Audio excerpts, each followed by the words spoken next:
Hola, muchos saludos y bendiciones. Bienvenidos al discipulado pastoral de esta semana previas a las fiestas patrias. ¿Cómo ves? Bueno, el pasaje es Romanos capítulo 9, versículo del 1 hasta el 13. Y aunque toda la sección es muy interesante y va sumamente unida con la pregunta retórica del verso 14, hacemos sección porque el tema de hoy deja pie al siguiente y lo deja muy interesante, ¿verdad? Bueno, lo llamamos a esto yo por ellos, yo por ellos. Y te explico. El apóstol empieza haciendo un juramento diciendo que lo que va a decir sí es totalmente sincero, sin lugar a duda. Dice, quisiera estar yo separado de Cristo con tal de que mi familia de linaje israelita, la casa judía, le perteneciera a Cristo. Yo por ellos. Está diciendo ser yo desechado para que ellos no lo fueran. Ahora, te voy a explicar esto, ¿sí? Porque usualmente uno se va con la finta y sufre con este tipo de pasajes, pero con todo el contexto del Nuevo Testamento, con la teología paulina y obviamente con la teología neortodoxa que interpreta la escritura con exégesis, te voy a decir, lo que está sufriendo el apóstol es el discipulado. Ahora, ¿a qué me refiero? Recuerda que por discipulado no estoy diciendo un curso bíblico de los que se dan, de los que se imparten. Así se llaman y está bien, no digo que se les cambie el nombre, pero yo me refiero a discipulado con un seguimiento de vida a nuestro Señor Jesucristo. Recordarás que te he mencionado que la palabra acoluceo griega en el Nuevo Testamento que emplea Jesús para involucrar a la gente con él significa sígueme, pero a la vez sé mi discípulo, cosa que en castellano no pasa, porque en castellano seguir y ser discípulo son cosas diferentes. Se puede seguir a alguien por conveniencia, por interés, o se puede ser discípulo de alguien sin seguirlo, sin estar comprometido con la vida de la persona y con la propia. Entonces, esta palabra griega es muy interesante porque significa que lo sigues porque eres discípulo, que eres discípulo porque lo sigues. O sea, estás comprometido en cuerpo y alma al Señor y a la causa, ¿sí? Y además, recuerda que yo menciono esto de la autenticidad comprometida, lo que quiere decir sin caracterizar, sin disfrazarte de cristiano, con voces así raras y que, bueno, no raras, pero las que se usan comúnmente en el cristianismo, ay, hermanito, que Dios te bendiga y esas cosas así, y poner carita así de ojitos de borrego a medio morir y las manitas en el pecho, no, no, no. La autenticidad me refiero a que seas como eres, en la cocina de tu casa, igual en la calle, igual en el púlpito, ¿sí? Pero comprometido, no es una autenticidad cínica, soy así y me vale, no. Es una autenticidad donde expreso sí quién soy yo, pero con compromiso amoroso a Dios, a la vida, a mí, a mis semejantes, a la causa, etcétera, etcétera. Bien, a lo que se refiere el apóstol, no es un desecho de los brazos de Dios, sino es un desecho de discipulado. En otras palabras, te está diciendo que quisiera que los judíos fueran tan o más o mejores discípulos que el mismo apóstol Pablo con Cristo. Y la razón que da es que es una paradoja, y paradoja quiere decir que parece algo contradictorio, que siendo el pueblo escogido, como dice, ¿no? La adopción. Bueno, primero dice, pues sí, son sus parientes en la carne, que traen ADN judío, ¿no? Pero dice, son adoptados, fíjate, ya son adoptados. Luego tienen la gloria, tienen el Brit, tienen el pacto, tienen la ley, la Torá, tienen el culto, tienen las promesas, ¿sí? Los patriarcas, ¿sí? De ahí vino Jesús, está diciendo, ¿no? Y bueno, le echa su porra a Cristo, Dios sobre todo, amén, amén, sin duda. Y dice, no que la palabra haya fallado, dice, porque no todos los que descienden de Israel son israelitas, ni por ser descendientes de Abraham son hijos, sino en Isaac será descendencia. Esto es, insiste, que es una cuestión de carácter espiritual. El discipulado no es nominativo. Te estoy diciendo, no porque nos llamemos como aquellos judíos y nosotros cristianos, en automático ya somos unos discípulos de primer orden. No, no es nominal el asunto, es lo que está diciendo aquí el apóstol, ¿sí? Porque la cuestión aquí, como hijo de la promesa y descendiente, lo que está diciendo Pablo con el ejemplo de Abraham, de Sara y de todo eso, es que el discípulo es una persona comprometida, uno que está en el Señor, uno que le sigue y le sirve. Pero voy a terminar con el episodio bíblico. Dice el apóstol para terminar esta sección, no que falló la escritura y no que esté mal o que haya injusticia en Dios, como va a empezar el verso 14. Y eso va a ser la sección siguiente y va a ser muy interesante. Pero dice, a Jacob amé y a Esaú aborrecí, el mayor servirá al menor, y esas declaraciones del Antiguo Testamento. ¿De qué se está refiriendo? ¿Qué Dios va a aborrecer y va a preferir? Te explico. Mira, dentro de la teología hablamos de determinismo, hablamos de decretos, hablamos de, pues, la mente divina, en una palabra. Y ya te he dicho que ahí entramos a un problema, porque querer descifrar con nuestra inteligencia y con nuestra palabra, nuestra articulación, lo eterno, pues nos metemos en broncas. Más adelantito, Pablo va a decir en un par de capítulos, ¿quién va a entender la mente de Dios? Pues nadie. Ahora, aquí el asunto también es este. ¿Cómo interpretaban los primitivos? Y déjame usar ese término, no porque sean cavernícolas, pero sí primitivos en muchas cosas y en la revelación, cómo interpretaban la revelación divina. Porque tú crees que lo que tienes en el Antiguo Testamento pesa igual a como lo tienes en el Nuevo. No, hay una diferencia. Te la explico. Como el peso y el dólar, ambas monedas valen, pero no son igual de valiosas, ¿sí? ¿Sí me entiendes el ejemplo? Dólar y peso valen, pero no son igual de valiosas, ¿ok? Antiguo Testamento y Nuevo Testamento valen, por supuesto, valen, pero no son igual de valiosos. ¿A qué me refiero? A que la gente del Antiguo Testamento estaba descifrando la revelación divina con su historicidad. O sea, no creas que había magia y que tanto Moisés, por ejemplo, o un profeta o un salmista tenían la misma capacidad que Pablo, que Pedro, que Juan. Desde luego que no. ¿Por qué? Porque había más revelación y había más capacidad de conocer el mundo de su tiempo, además de interpretar la teología. Por eso te digo, la gente primitiva del Antiguo Testamento recibía las verdades bíblicas y las plasmaba a su entender. El Señor no usó, y me gusta usar ahorita la palabra usar, que no la uso, yo prefiero decir colaborar, pero el Señor no usó a gente como mecanógrafo. Dios permitió que las personas colaboraran con Él, recibiendo la revelación, pero no hizo magia, no los transformó en superhombres o gente dotada, como en el medievo se da la idea de que los santos tienen una aureola en la cabeza y caminan 1 metro arriba del piso. No, eso no sucedió. Siguieron siendo hombres comunes y corrientes, con una ventaja, recibían la revelación de Dios.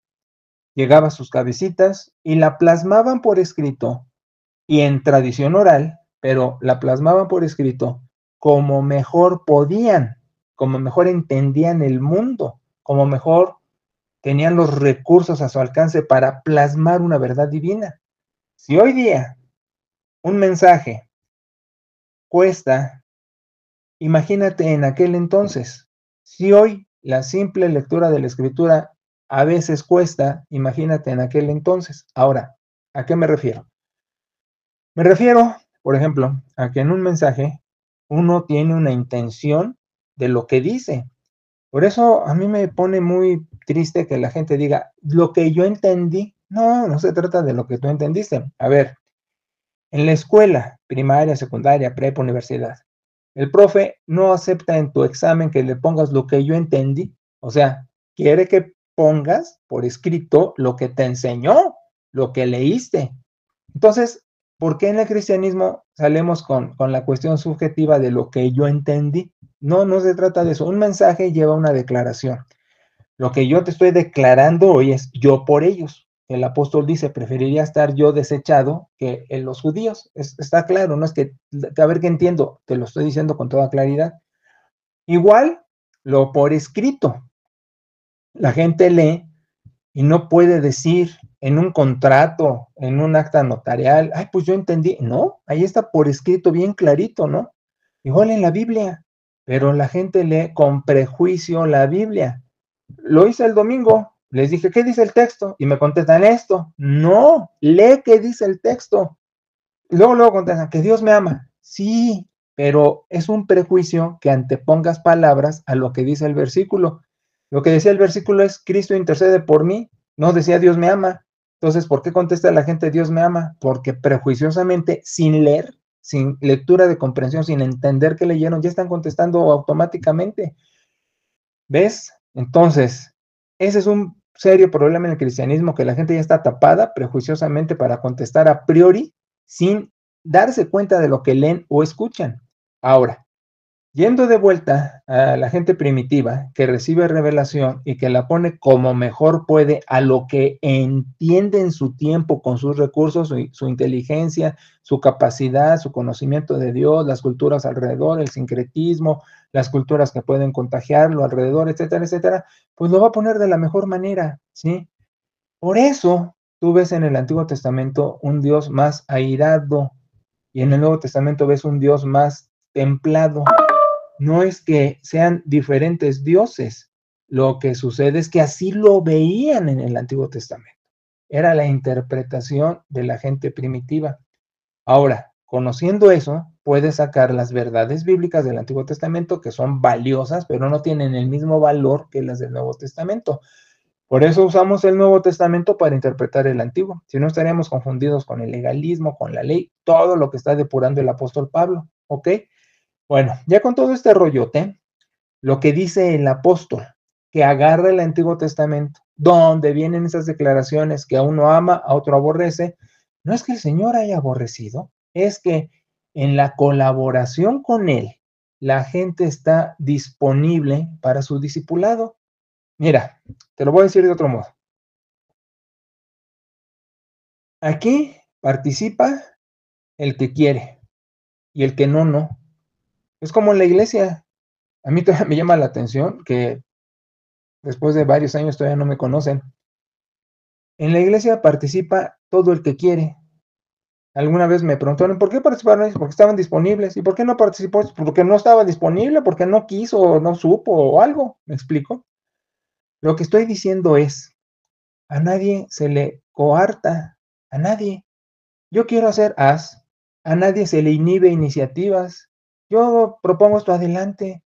Siempre estoy para apoyar a quien quiere participar y con la iniciativa que tenga, siempre estoy de ofrecido apoyando, ¿sí? ¿Por qué involucras a estas gentes? Porque quieren. Es que yo voy a involucrar a estas otras, pues adelante. Aquí no es una cuestión de grilla, de sindicato, de que los que me gustan sí, los que no me gustan. No, no es así. De ese modo, pues pasa a nivel macro con Dios. No excluye a nadie. ¿Quién se excluye? La persona. Y eso sucedió con el ejemplo de Jacob Esaú, con el que termina el pasaje, y con el ejemplo de Pablo judíos. ¿Quién se excluye? La persona, no Dios. No excluye Dios, la persona se excluye. Dios no es separatista, no es discriminatorio, no es eh, que prefiera. Dios es, mira, te lo voy a poner, Dios ama a todos por igual. Yo sé que algunos dicen, es que soy su consentido. Mira, qué bueno que lo digas, pero todos somos los consentidos de Dios, por una cruz ensangrentada y por una tumba vacía. Muerte y resurrección. Todo, la humanidad es consentida de Dios. ¿Quién se excluye? Pues el que quiere. El sufrir de Pablo es la que se han excluido los judíos. ¿Cómo? Si recibieron de primera mano la generosidad divina con revelación, promesas, brit, pacto, ley, Jesús, ¿por qué se excluyeron? Por sopes, dice el apóstol, cambiaría yo mi discipulado por el de ellos. Insisto con el término, porque no es creer, porque no es conocer, porque no es sentir, es seguir a Cristo. Ser discípulo, estar comprometido de vida con el Salvador. Con todo esto que te estoy explicando, entenderás entonces que no es asunto de Dios, sino es asunto del hombre, porque la muerte expiatoria de Cristo es universal. La resurrección poderosa de Jesucristo es universal. ¿Quién se excluye? Dios no excluye. Es universal. Si lo hace por todos, dice la Escritura, tanto amó Dios al mundo, no a algunos, no a Jacob y a Esaú, no, a todos, que ha dado a su Hijo. Mira, entonces el apóstol lo que está volviendo a insistir es cómo estos sopes, sus parientes en la sangre, en la carne, los judíos, se están perdiendo el privilegio que tengo de el discipulado. Servicio, comunión, oración, alabanza, mensaje, discernimiento, interpretación, bla, bla, bla, bla, que tengo con mi Señor Jesucristo. Eso es lo que están manejando. Yo por ellos. ¿Cómo ves? Ahora, de alguna manera, en la pastoral, pues esto nos pega a todos. ¿Por qué? Porque sabemos de gente que amamos, como el apóstol a los judíos, pues que están dispersos, que están perdidos, que están navegando en el espacio sin un discipulado. Y les hemos hablado, les hemos dicho, o empezaron y después se entibian, se enfrían. Y dice uno, vaya, ¿por qué? Porque lo que deberá de pasar es que tú estás sintiendo el gozo de la presencia de Dios y el placer de su compañía y la aventura de seguirle con este crecimiento, la madurez, el aprendizaje, el reaprendizaje, cambiar malos hábitos por buenos, que eso es el discipulado, cambiar malos hábitos por buenos, que es otra cosa que Dios saque mi mejor versión y yo colaboro con él. La palabra es colaborar, es sinergia en griego, juntos con la misma energía y con la ayuda del Paráclito, el Espíritu Santo, como el compañero indispensable que intercede por mí, como Cristo también intercede por mí, dice versículos arriba. Entonces, ¿qué decimos? Caray, ¿por qué se lo pierden los demás y de los que amo? Ese es el asunto aquí. Y el yo por ellos. Ahora, el apóstol se atreve a decir, pues yo cambiaré mi discipulado por ellos, ¿no? Que ellos estén en esto. La pregunta a contestar es, ¿tú dirías lo mismo? Que la gente que amo tenga un discipulado brutal de compañerismo con Dios, como Batman y Robin, pero Dios y ellos y yo no. Te digo algo, yo no lo digo.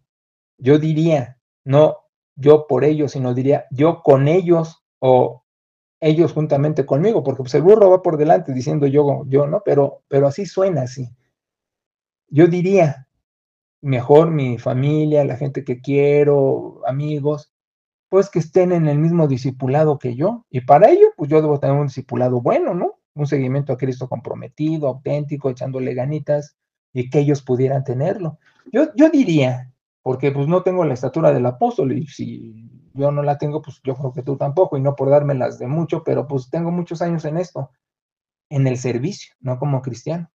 Entonces, aquí yo diría que diríamos nosotros quisiéramos, los que estamos en Cristo en un discipulado suave, quisiéramos que los que amamos, familia y amigos, pues estuvieran junto con nosotros en ese discipulado, en las reuniones, en los servicios, en el YouTube, en los audios, en los mensajes de YouTube, todo eso.